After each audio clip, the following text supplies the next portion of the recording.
My name is Linda Holliman. Welcome back to Teacher Dance, where we're going to share some ideas and activities that you can use with your children. One of the things that I want us to really talk about today is vocabulary.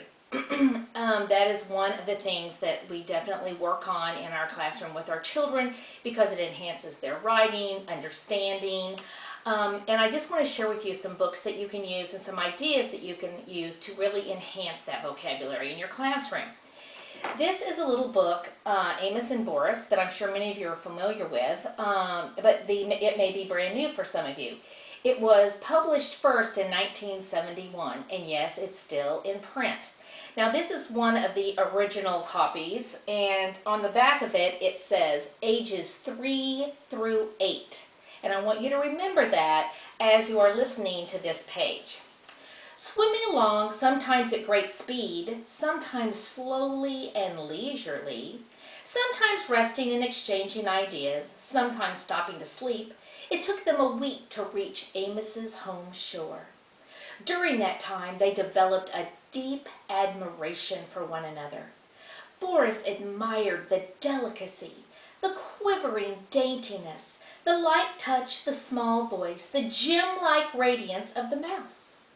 Amos admired the bulk, the grandeur, the power, the purpose, the rich voice, and the abounding friendliness of the whale. Okay, ages 3 through 8. That's not grades 3 through 8. That's ages 3 through 8. That's amazing, wonderful vocabulary that comes from a little picture book. This book is appropriate for all grade levels. I would use this book in middle school to work on vocabulary with my children. At a vocabulary center, you don't want to just give kids a list of words and have them look those words up in the dictionary. That will get old really, really fast. One of the things that you want to provide is good, rich literature that has wonderful vocabulary in it so that children start pulling that vocabulary for themselves.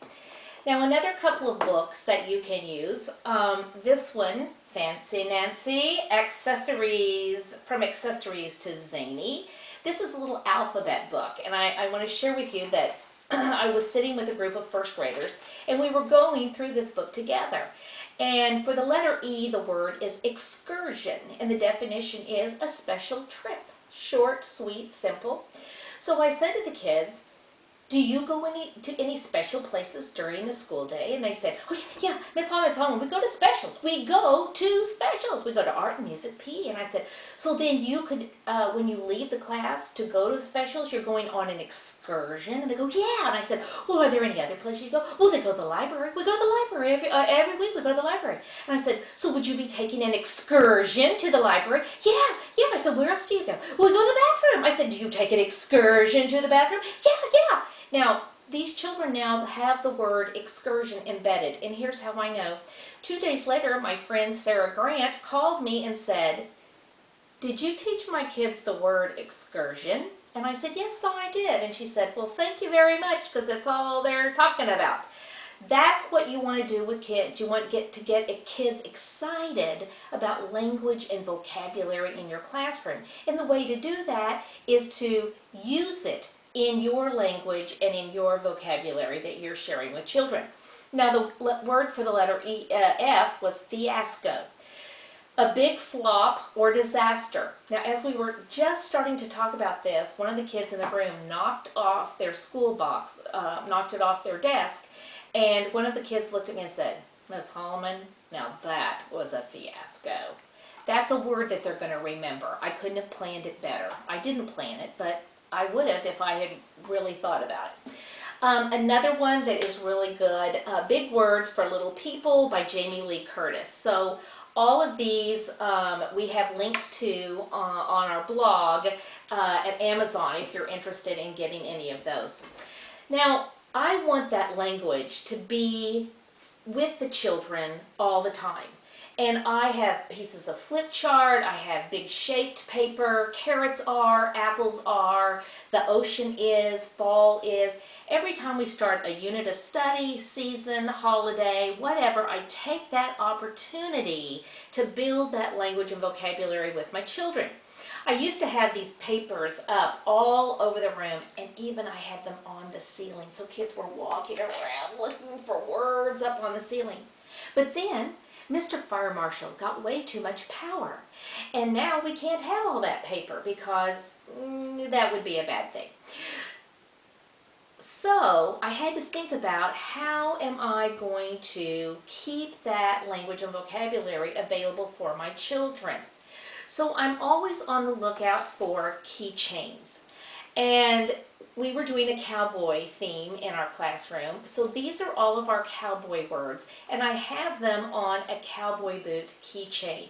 These are hanging under the word wall or in the vocabulary center or in the writing center. So when a child is writing, let's say, a cowboy story, and they want some ideas for additional words to include in their story, then they can pull this keychain and they have all these words available to them. Now, these words are all spelled correctly. And one of the strategies that I teach children is, if the word is spelled correctly right here in front of you, it better be spelled correctly on your paper. Now, for younger children, and this is also an example of, if I can't find a keychain, then I'll just make one. So this is a little notepad, and these little chains you can get at a craft store. And then I make my cards with the word, but I also make sure that I have a space so that children can draw their picture. So this works with kindergartners as well as 3rd, 4th, 5th graders, 6th graders, in keeping that language and vocabulary available. Here are solar system words on the astronaut keychain. I also wanted us to branch out using different kinds of verbs in our writing. So here's a shoe keychain, and here are just different verbs that the kids can use in their writing.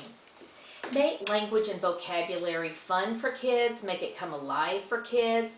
As you are introducing and talking about different vocabulary in your classroom, start to use that vocabulary with your children.